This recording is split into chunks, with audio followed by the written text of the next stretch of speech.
함께 말씀 보겠습니다. 창세기 47장 23절부터 31절까지 말씀 함께 보겠습니다. 자, 오늘 뭔가 전환의 시기가 보여요. 저한테 한 명은 요셉을 통해서 보이고요, 하나는 야곱을 통해서 보이는 거예요. 자, 그런데 23절 보십시오. 요셉을 통해서 이렇게 봅니다. 요셉이 백성에게 이르되 오늘 내가 바로를 위하여 너희 몸과 토지를 샀노라. 자, 어제만 하더라도요, 돈을 받고 양식을 줍니다. 그리고 가축을 받고 양식을 줘요. 그게 패턴이었어요.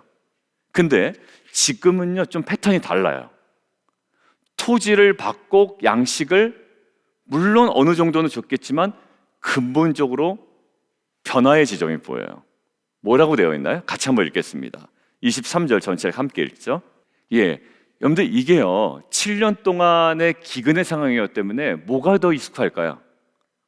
뭔가 갖다 주고, 그 사람들이 그것들을 사고, 요셉이 사고 자기들은 식량을 얻는 방식이 익숙한 방식이 돼버렸어요. 얼마 동안? 7년 동안. 뭔가 그에 합당한 물건을 갖다 주고, 어제 저희 집사님 한 분이 나눠주시는데, 모든 가축과 바꾸어서 그해 동안에 먹을 것을 그들에게 줬다. 그러니까 양을 갖고 왔던, 닭을 갖고 왔던, 토끼를 갖고 왔던, 요셉은 아마 그거에 준하는 양이 아니라 아마 그해 먹을 것을 주지 않았겠느냐 하는데, 근데 그러고 보니까 문구가 그렇게 되어 있는 거예요. 그럴 수도 있겠다. 근데 아무튼 방식은 뭐죠? 그에 합당한 물건을 갖다 주면, 또 낙타를 갖다 주면, 가축을 갖다 주면, 돈을 갖다 주면 식량으로 바꾸어 주는 방식이었거든요. 근데 오늘 23절을 가만히 묵상하니까 새로운 방식이에요. 근데 사실 이것이 새로운 방식이 아니고 원래 방식으로 돌아가야 돼요. 그러니까 이것이 새롭냐 새롭지 않느냐보다 더 중요한 건 지금은 변화의 타이밍이다라는 거예요. 7년 동안 익숙했던 방식으로 양식을 구할 때가 아니다라는 거예요. 이제는 하나님께서 저에게 꼭 아주 강하게 말씀하시는 것 같았어요. 너에게 아무리 익숙해 있더라도 그게 가장 궁극적인 방법은 아니었다라는 거예요. 여러분들, 위급 상황에 우리가 해야 되는 행동이 있습니다. 근데 그것은 단지 위급 상황에만 필요한 것이지 일상으로 돌아갈 때는 우리가 다시 변화를 줘야 되는 지점들이 있어요. 저는 기아대책기구에서 사역을 오래 했잖아요. 거기에는 항상 두 가지가 있습니다. 긴급구호와 개발사역이라는 두 가지의 큰 줄기의 사역이 있어요. 뭐가 있다고요? 긴급구호와 개발사역이요.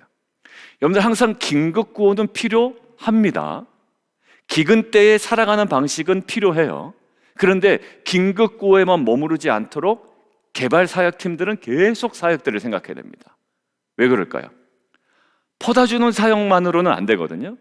근데 어디로 갈까요? 이제 복음 안에 그들이 자립할 수 있도록 그에 마땅한 방식의 사역을 그들에게 준단 말이에요. 계속 긴급구호만 한다고 생각해 보십시오. 그게 한도 끝도 없어요. 밑 빠진 독에 불을 붓나요? 거기다가 물 붓는 격이라고요. 지금 저는 이 요셉의 이 말이 굉장히 어떻게 보면 큰 울림으로 다가왔어요. 예전엔 돈 가져오면 식량 줬어, 가축 가져오면 식량 줬어. 지금은 아니야 라는 거예요. 지금은 아니야. 지금은 내가 너에게 뭐게 오히려 줄게, 종자를 줄게. 뭐라고 했으니? 자, 거기만 따로 제가 읽어볼게요. 여기 종자가 있으니 너희는 그 땅에 뿌리라. 여러분들한테 막 큰 울림으로 안 다가오시나요? 저한테만 그랬습니까? 이게 큰 울림으로 다가오더라. 여기 종자가 있으니 너희는 그 땅에 뿌리라. 7년의 방식과 전혀 달라요. 자, 옛다 양식 있다. 그래, 가축에 합당한 조금 더 얹어줄게. 이런 방식이었거든요. 근데 여기 종자가 있으니 너희는 그 땅에 뿌리라. 기근의 때에 맞는 방식이 있었고요, 기근이 끝날 때쯤에 이제 다시 풍년의 시기로 돌아가야 할 방식이 있어요. 이 방식을 회복하지 않으면 풍년을 준비를 못하는 거예요. 여러분들 아이들에게 도와줘야 될 때가 있고요, 아이들을 자립시켜야 될 때가 있어요. 기근의 때에 우리가 대하는 방식이고요, 이제 기근의 때의 끝지점에, 2020년 끝지점에 우리가 또 수용하고 우리가 받아들여야 되는 방식이 있다는 거예요. 각자마다 다를 겁니다. 그래서 앞에 그 이야기를 했던 거예요. 말씀 보기 전에 우리에게는 그동안에 개척한 이후에 익숙했던 4년이 있고요, 개척 이후의 4년에 익숙한 걸 다 뛰어넘어 그동안에 저에게 익숙했던 시간들이 있어요. 4년 전에 이전 공동체에 사역했던 10년, 또 한국에서의 그 사역기간, 거기서 또 익숙했던 시간들이 있잖아요. 근데 아니, 2024년은 그것과 전혀 다른 거예요. 그것들이 그냥 재탕이 되면 안 되고 반복이 되면 안 돼요. 물론 그것들의 사역의 내용의 반복은 있을 수 있지만 철저하게 뭐예요? 하나님의 음성, 브엘세바에서 멈춰서 하나님께서 이끄시는, 오늘 요셉이 그토록 강조하는 지금은 종자가 있으니 너희는 그 땅에 뿌려야 할 때이다 라는 음성을 듣고 우리 안에 의도적 변화가 아니라 하나님의 음성과 하나님의 타이밍, 그 카이로스에 맞는 우리의 새로운 결단과 변화를 결단해 나가는 귀한 공동체 되기를 주님의 이름으로 축원합니다. 자, 두 번째가 뭐냐면, 두 번째는 야곱이 우리에게 주는 변화였어요. 왜 변화였냐면 28절에 야곱이 애굽 땅에 17년을 거주했다라는 것이 본문에 강조되고 있죠. 몇 년에 왔습니까? 야곱 몇 살에? 130세 때 험악한 세월을 보냈습니다. 이 종이 130년입니다. 130살입니다 라는 거예요. 할아버지가 지금 17년을 더 거주합니다. 그러니 이 기근이 익숙해지는 것, 오히려 이제 시간이 얼마나 지났습니까? 앞에와는 전혀 다른 시기예요. 지금 이때는 이 기근 7년이 거의 끝날 때쯤에 이제 새로운 방식을 도전한 거잖아요. 종자가 있으니 이제 그 땅에 뿌려라라고 하는 거고, 지금은 이 기근이 끝나고 얼마가요? 10년이 더 지난 겁니다. 와서 7년의 기근을 경험했을 거 아니에요. 그러나 이제 은혜로 살았잖아요. 그러니까 그 이후에 10년을 더 사신 거죠. 그러니까 17년. 그러니까 아무튼 뭐 애굽에 도착해서 17년이잖아요. 자, 그러면 야곱도 굉장히 익숙해지는 시기였을 거예요. 7년의 기근과 기근 이후에 또 회복된 시기를 살아갔던 자예요. 그러면 뭐 130년을 그 중에 또 20년 바다 나라면서 살아가고 정말 험악한 세월을 보낸 야곱이지만 노년에 익숙한 데가 정말 아무리 편하겠지 않습니까? 아무리 과거에 어딜 살았던지 간에 익숙하고 이제는 불편함이 완전히 제거됐습니다. 왜? 자기 아들이 총리이니. 익숙하고 불편함이 제거된 상황인데 지금 이 야곱이 도전합니다. 뭐 하냐면 29절에 죽을 날이 가까움에 그의 아들 요셉을 부릅니다. 너 손 내 허벅지 아래에 넣어라. 그 의미가 어떤 의미인지 오늘 해설에 나와 있는데요. 어떻게 해요? 인애와 성실함으로 내게 행하여 애굽의 나를 장사하지 아니하도록 하라. 죽을 때가 가까웠습니다. 이제 장사를 지내야 되는데 그때 뭐예요? 환기를 시키는 거예요. 지금은 죽음을 통해서 뭔가 말하고 싶은 거예요. 궁극적인 목적을 다시 놓치면 안 되는 시기라는 거예요. 근데 그냥 죽었으면 어떻게 될까요? 그냥 애굽 땅에 묻죠. 그것이 뭐 나쁜 일도 아닙니다. 근데 죽음으로써 말하고 싶었던 거예요. 내가, 그리고 너희가 어디에? 반드시 돌아가야 할 지점이 있다라는 거예요. 여러분들 2023년은요 우리가 새로운 시기를 맞이하는 시기이기도 하지만 우리가 반드시 돌아가야 될 지점으로 다시 돌아가는 지점이기도 합니다. 왜? 2022년 내 맘대로 살았기 때문에 상당 부분을 우리는 항상 새로움을 원하지만 오늘 사실 요셉도 그렇고 야곱도 그렇고 새로움은 없어요. 왜? 예전에 종자를 땅에 뿌렸던 거 새로움인가요? 아니요. 다시 돌아가야 되는 시점이었어요. 여러분들 가나안 땅이 새로운 지점인가요? 아니요.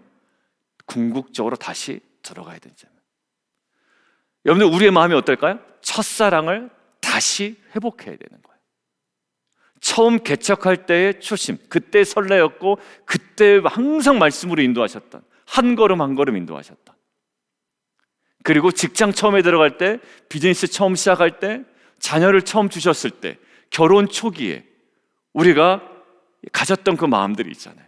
미국 이민 초기에 벌벌 떨면서 한 걸음 한 걸음 의지하면서 걸어갔던 그때 뭘까요? 가나안 지점을 다시 보게 하는 거예요. 17년 동안 얼마나 익숙했겠어요. 이제 좀 살만하다고 생각했는데 아니야. 아무리 살만해도, 불편함이 싹 제거돼도 궁극적인 목적을 다시 발견해야 되는 때다라는 거예요. 오늘 야곱과 그리고 먼저 묵상했던 그 요셉의 부탁, 오늘은 야곱의 당부에만 주목을 했지만 사실 23절에 있었던 백성들을 향한 요셉의 도전이었죠. 이제는 뭔가 물건을 바꿔서 사는 때는 아니야라는 거예요. 이제 종자가 있으니 너희는 그 땅에 뿌려라. 2022년 작년 연말에도 똑같은 이야기를 반복했던 것 같아요. 여러분들 이 시간 충분히 기도하지 않으면 2023년 1월 1일 됐을 때 별다른 차이 못 느낄 거예요. 저와 여러분이나. 내가 예전에 몇 년 전에 했던 사회 그대로 하고 있고 그냥 어제와 다르지 않은 오늘을 그냥 경험하는 거예요. 별로 2023년 다르지 않은데 똑같은 고민 계속하고 있고 항상 반복했던 나의 어떤 신앙의 업앤다운이 계속 지속되고 있고 아마 이럴 거예요. 여러분들 이 시즌은 너무 중요한 시즌입니다. 단순히 사역 계획을 위해서 중요한 시즌이 아니라 정말 이 시즌은 너무 중요한 시즌이에요. 보십시오. 이제 물건 바꿔서 사는 시대는 아니라는 거예요. 종자를 땅에 뿌려야 되는 것이고, 지금 17년 동안 너무 익숙했기 때문에 거기에 그냥 내가 익숙했던 사역으로 한번 좀 멋지게 한번 해봐야지, 이게 아니라 이제는 궁극적 목적으로 다시 가야 되는 거예요. 왜 이 사역을 하기를 원하시는지, 왜 2023년은 내가 그 길로 걸어야 되는지 하나님께서 분명히 브엘세바에서 말씀하셨습니다. 가라, 두려워하지 말라, 그리고 내가 반드시 돌아오게 할 거다라는 거예요. 이것이 신자가 가질 수 있는 영광과 품위와 여유와 정말 그 넉넉함인 것 같아요.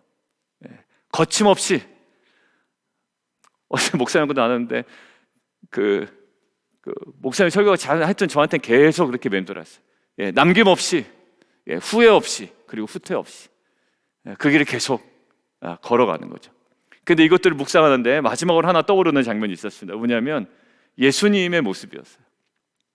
예수님도 마지막 때가 이르는 줄 아시고 어떻게 하셨나요? 얘네들 내가 한 2년만 더 있으면 완전 바꿔놓을 수 있는데 그런 마음 들지 않았을까요? 내가 2년만 더 있으면, 3년 공생의 기간을 보내는데 내가 지금 십자가에 가는 것보다 2년 동안 시간을 더 주면 이놈들을 완전히 내가 바꿔놓을 수 있는데 라고 고집하지 않으셨다라는 거예요. 지금 뭘까요? 지금은 예수님이 죽음으로 구속사를 완성해야 될 때라는 거예요. 저는 그 묵상도 되게 좀 찡했어요. 예수님 무슨 능력이 없으셨겠습니까? 예수님이 리더십이 부족했겠습니까? 전혀 그렇지 않으신 분이죠. 예수님의 리더십이 얼마나 완벽했겠냐고요. 2년이 아니라 몇 개월만 더 줘도 충분히 이 사람들 바꿔놓지 않았을까요? 그런데 구속사는 그런 식으로 완성되는 게 아니라는 거예요. 지금 뭘까요? 죽을 때라는 거예요. 예수님이.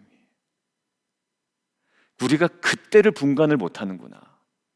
죽을 때 막 살아서 팔팔 움직이고, 그죠? 그때, 죽을 때 막 의기양양할 때가 아니라 오히려 그 하나님의 주권 앞에 예수님 뭡니까? 십자가에 그냥 절제된 7마디의 언어만 남겨놓으시고 죽으셨죠. 근데 그때 구속사가 완성되지 않습니까? 부활로 드러나지 않습니까? 그 다음에 승천하심으로 이 제자들에게 성령을 주셔서 지금도 이 기독교 역사가 이루어지지 않습니까? 이 때를 아는 자는 매우 중요합니다. 여러분들 2023년, 2022년이 더 중요해요. 이 시기가 너무 더 중요해요. 저와 여러분에게 오늘 요셉의 당부와 야곱의 당부를 통해서 하나님께서 각자에게 주시는 분명히 음성이 있을 거라고 믿습니다. 구체화하는 게 이제 묵상 훈련이에요. 이것들 보죠. 그냥 그런 변화가 참 중요하다. 우리가 큐티 세미나 들어오시면 그 하나도 큐티가 아니라 그랬죠. 제가 오히려 막 이거 큐티 아닙니다라고 정죄하듯이 가르칠 때가 있어요. 그죠?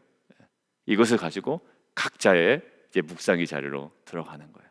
하나님께서 우리를 정말 브엘세바의 강력한 음성으로 야곱을 애굽으로 이끄셨던 것처럼 저와 여러분을 주님의 관점에서 2023년으로 저와 여러분을 이끄실 줄 믿습니다.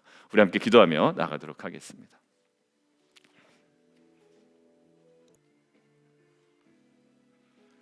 그러니까 결국 우리가 하고 싶고 내가 할 수 있는 것들을 막 나열하는 시기가 아니에요. 지금은 생각해 보니까요, 지금 하나님의 음성을 듣는 겁니다.